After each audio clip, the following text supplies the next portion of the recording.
Good evening, I'm your host KB, and welcome to the Midnight Campfire.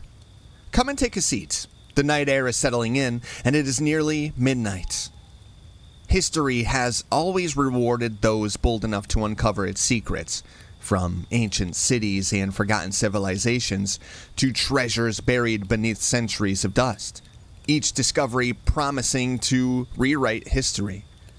But every now and then, someone uncovers something that was never meant to be found.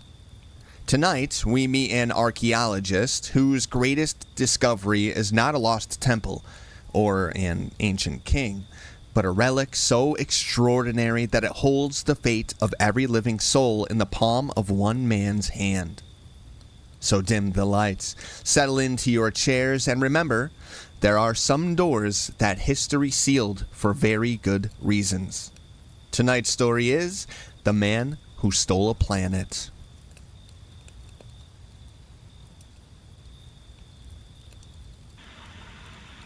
Quiet, please. Quiet, please.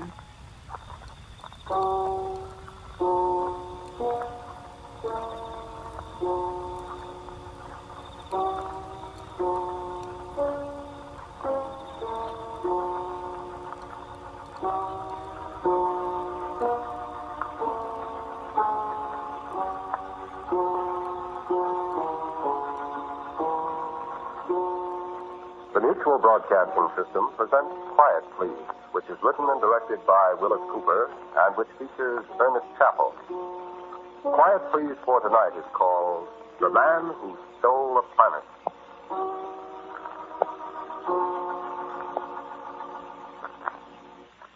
I've been a very fortunate fellow, having money enough to do what I wanted to do, knowing what I wanted to do with it.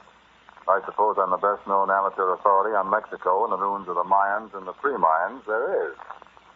Although if you're not interested in that kind of stuff, you never heard of me. So what? So if you're not, go on and read the baseball scores or tune in a quiz program or just do whatever you want to. I can't stop you. And I frankly don't care what you do if you're not interested. But if you are interested, just keep quiet and listen. And sit still. No, don't sit still. Stretch your neck a little and look down into this thing. Ever see one before? A deep freeze. People keep frozen foods and stuff in these things. That is, most people do. I keep dead men in it. See? Oh, no, I didn't kill him. Matter of fact, I'm not entirely sure he's dead. He doesn't breathe. His heart isn't beating. If he isn't dead, he ought to take down his sign. He was just like that when he was walking around, like a mummy. That outfit he's got on, that's the uniform of a very high priest of a race of people who inhabited a certain part of Mexico in the 5th century A.D. Yeah, it fits him, too. It's his own uniform. Well, sure I know about these things. I've spent too many years of this business to be fooled. Fantastic, huh? Yeah, I know that's what you laymen expect to hear from archaeologists. Lots of stuff about walking mummies and weird curses and all that Boris Karloff routine. To take it from a practicing member of the profession, archaeology involves a great deal more grubbing in the ground and sifting wheelbarrows full of dirt than it does dodging zombies. However, here I am on a July evening in the year of our Lord 1948 with a house full of extremely dead high priests who were born in the Mexican jungle some 1,400 years ago. No, I didn't cart them back with me. No. They walked in on me. Take that supercilious smile off your face. Yeah, I know what you're thinking. More of that supernatural stuff. More of that H.P. Lovecraft stuff. That my blood froze in my veins at the eldritch, whatever that is, being that towered above me. Well, don't kid yourself. What you people call supernatural is just as natural as apples growing on a tree. The only thing is, our great thinkers, our figures out, they all stop when they come to something they can't explain immediately with their slide rules and their log tables and spectroscopes and stuff. And once in a while, somebody finds out something, and a little chunk of the so-called supernatural slides over into the field of exact science, and everybody says, I knew it all the time. My eyes. So if men dead 1,500 years can walk around, it's a perfectly logical explanation for it. They know the explanation. We don't. And if we ever find out, accidentally, there'll be 100,000 scientists to tell you they could have done it a long time ago, only they were working on nuclear fission and other more practical benefits to the human race. Thing is, I don't care how they do it. My interest is in why they're here. That's what affects me. Oh, I didn't tell you why they're here. That's quite simple. Well, they want something I've got, something I brought back from Mexico with me. Something I stole from them. And I may say something I want very much to keep. So, that's my problem, children. What's yours?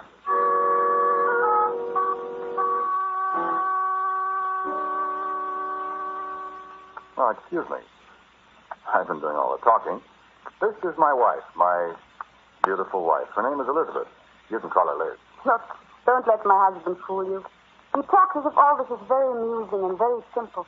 But believe me, he's just as frightened as I am. You can say that again, Liz. He's still there. You see, I was with him in Mexico. I wouldn't be here now if you hadn't been. Please, Norman. I'm an explorer, too. Though I'm afraid I'm not much of an archaeologist, but I'm a very good cook. And I'm the serious member of this family. So I'm going to tell you what happened without interruptions, I hope, because we think maybe you might be able to help us.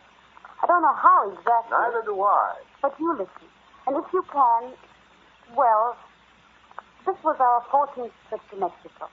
We flew to Mexico City, then down to Veracruz, and our people met us at Merida. And... If you'll excuse me a minute, darling. I think one of our friends is looking in the window. Oh, Norman.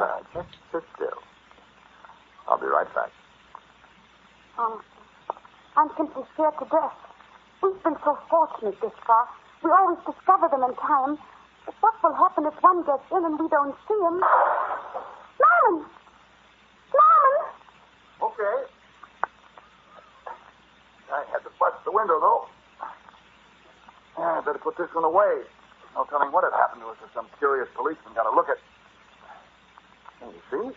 Same uniform, same badge on his left arm. Just like the ones carved in on the thing. The Guardian. The Watcher. Okay, Christy Weasty. Have a nice sleep. Oh, Norman, I wish you wouldn't be so flippant about things. Flippant? Listen, sweetheart, to your mind, I'm just about ready to go over in that corner and scream. If I see one more of these... I'm sorry. Oh, darling, hadn't we better take it back? No. Only, how long is this going to go on?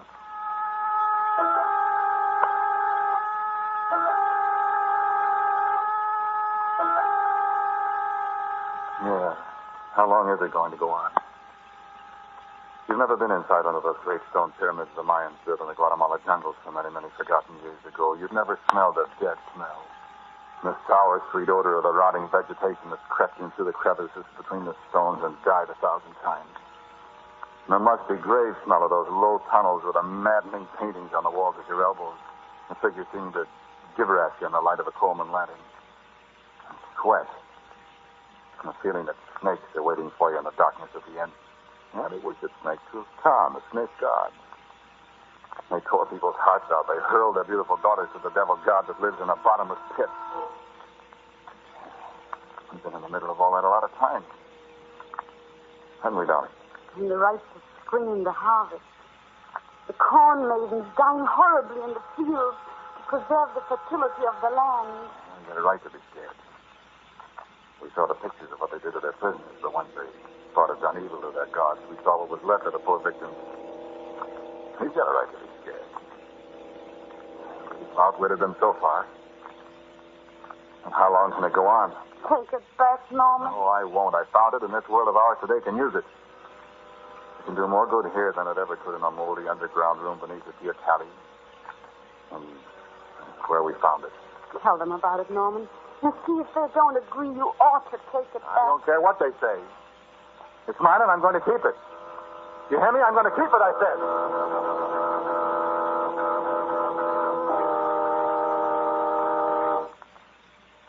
We'd heard about the place so many times. The place, Where the world lives, they call it. And the place where the world lives is what it's still called, though the world doesn't live there anymore. Not since Liz and I found the deep galleries and took away the greatest treasure that the world has ever seen.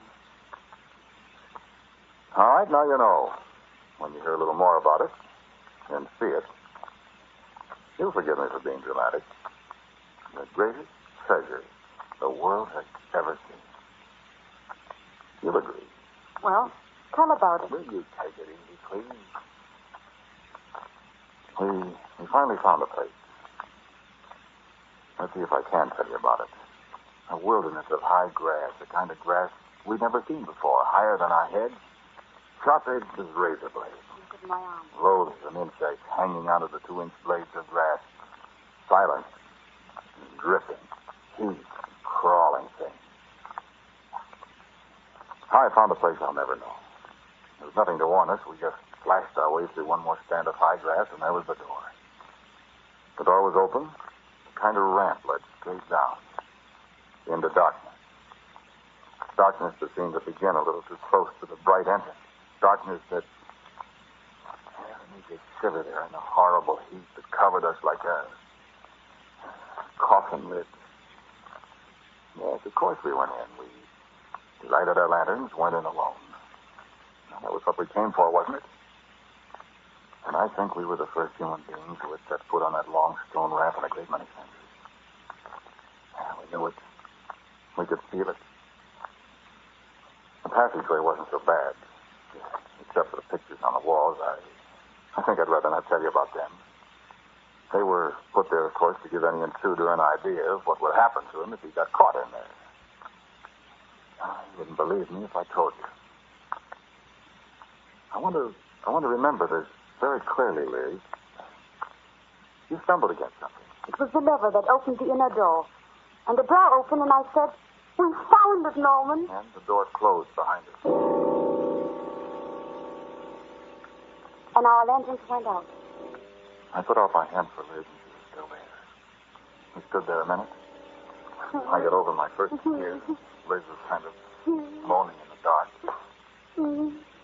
It's okay, honey. Stand still so we don't get separated from each other. Just stand still. I light the lamp again. No, wait. There's a light. And there was a little light, a little faint light, down there under the earth. And at first I couldn't see where it came from. But our eyes got more and more used to the dim radiance. I finally saw where it was coming from. But there's a globe there, Norman. I think so, too. Come on, let's look over. What is it, Norman? Nothing. Looks like a baseball. Doesn't it, Con? What's holding it up? Oh, I don't. I can't. It just seems to be suspended in the air. I'll be darned. You left the lantern. Yeah. Wait. Don't touch it, Liddy. Can't touch it. What? It's inside something, a globe of some kind. Crystal, I guess. Here. Well, how do you know about that? Here, hold up the lantern a little. I want to look at it close. Liz. Liz, look here. Look at this. What? Well, look. Do you see what it is? Just a little ball of silver. Oh, Norman. You see? That would be possible. Liz, this is the greatest archaeological treasure anyone has ever seen. It can't be. It is. See, there's the North American continent. And look around here. Europe, Asia, Africa. It's the Do world. you realize what it means? My It goodness. means that these people knew the world is round hundreds of years before Columbus proved it. It proved that the people who lived here knew all about the world. Look, even Australia. Yes, it is. Perfect. Why, this will upset every scientific... My Lord, woman, do you realize what a discovery this is? I'm afraid of it.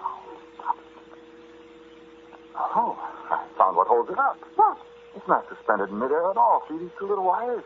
One from each pole? And you see? I see. Oh, Norman, it's so beautiful and so terrifying. Now, this is one treasure the Mexican government isn't going to get. Are you going to take it? Are you kidding? What was that? The door blew open. I was wondering how we were going to get out again. Now everything's going to be all right. And I nearly dropped the lantern. Because when I turned around to look at the door, the rays from my lantern lit up the walls of the circular rock-hewn room we stood in. And ranged around the walls 2 feet apart were the high priests and all their regalia, just like these you looked at. All of them staring at us, each one of them with a bow in his outstretched left hand, and an obsidian-tipped arrow drawn to the head, aimed straight at Liz and me.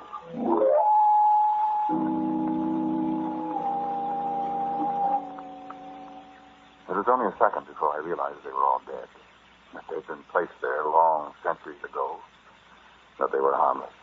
And I laughed. I picked up the crystal globe that the little world lived in, and Liz and I made our way outside to the world of grass and sunlight. And I, like some 20th century atlas, carried the world on my shoulder. I turned and looked back for a moment at the door. And there, framed in the blackness beyond, stood an ancient man in the regalia of a high priest, such as we left behind us when we stole the world. And the arrow on his bow was pointed at my heart. So I shot him. And he fell kicking. I slapped Liz when she started to cry. And we came away. Take a look again at this first fellow I showed you. See? You see the bullet in his head? Yeah, he's the same one I shot. Never forget his face.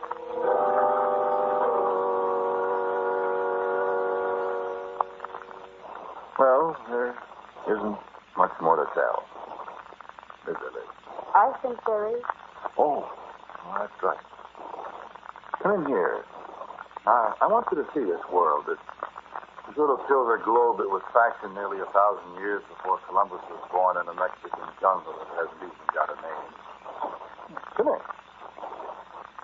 Here it is. Quite a thing, isn't it? What? Oh, yes, I managed finally to break the crystal globe it was in. The day of that big earthquake in Japan it was. Yes, I don't know why it still stays suspended in the air like that. There's a reason for it, of course. No, not supernatural. Perfectly natural. This we could only find out why. But there's something else I wanted you to see. Look at it closely. Isn't it beautiful? The continents in relief.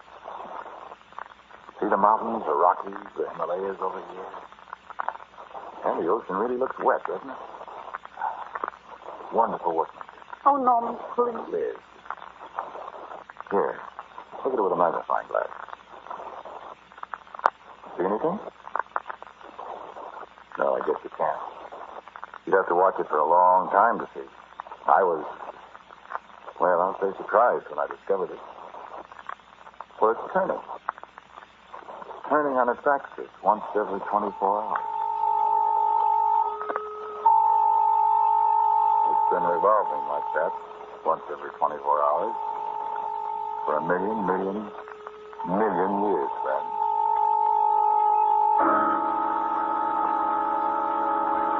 Now, you see, I have got the greatest treasure the world has ever seen, haven't I?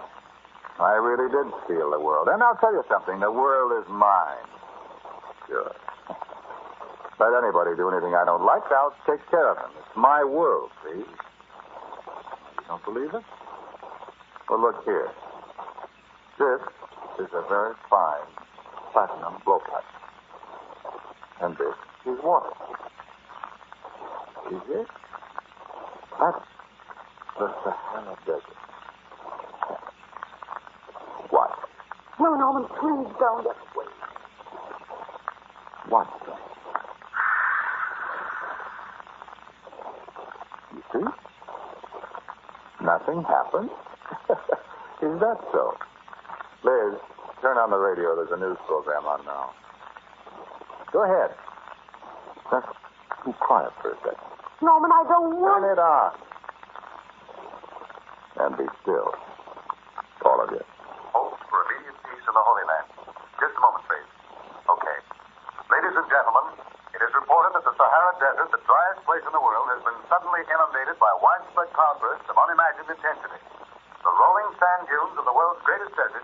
now submerged below a sea of water. Hundreds of persons. There, you see? Sorry if I killed some people, but... well, I may have to kill lots of people someday, so... it's practice. Don't believe it? Oh, here, take this needle. No? Well, watch me. What shall we destroy? No, not a town. We'll wait for that. Besides, I can't pinpoint a town on a globe this size. Exactly. Let's see. Where's this? Norman, please don't. Liz, will you sit down, please, and shut up? Now, I guess this is fairly uninhabited. Northern Minnesota, it's all deep forest there. And they've never had an earthquake. So, Norman. Just jab it a few times with a needle. Feel that? That, friend, is an earthquake a few thousand miles away. A very severe one. Liz, turn up the radio. I don't want to. In such a time of world unrest, Mother Nature herself takes a hand and shows her own power. Yes? Oh, no. Ladies and gentlemen, here is another catastrophe. The great Mesabi Range in northern Minnesota has been completely obliterated according to first reports of a devastating earthquake that has laid waste thousands of square miles of the United States. Well, what do you think? Norman. I don't know exactly what to do if I can just keep these high priests Norman, in the please. globe long enough. Maybe I ought to just sit tight until they've all visited me and I've put them all away and live. And then I'll be all right. I'd like your opinion. Norman. What do you want? Norman, the globe. Stop bothering. Taking it. Oh, well, hello, brother priest. Put that down. Put it down, I say. Put it down or I'll... No, Norman, don't shoot. You might... Stop, I tell you. No, Norman.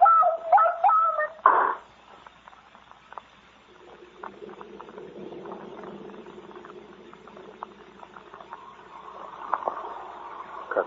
Oh,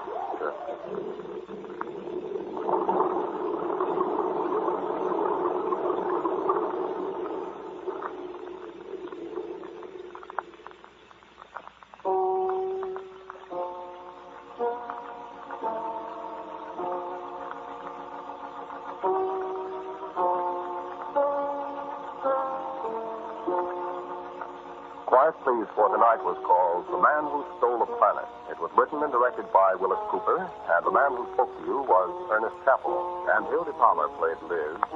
The voice on the radio was that of Phil Tompkins. Music for Quiet Please, as usual, is played by Albert Berman.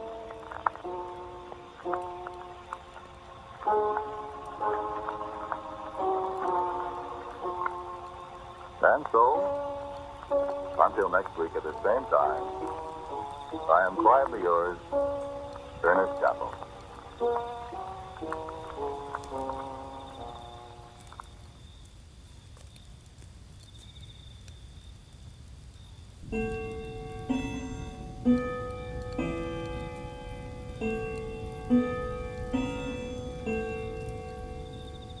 Just in time. It seems we've reached midnight.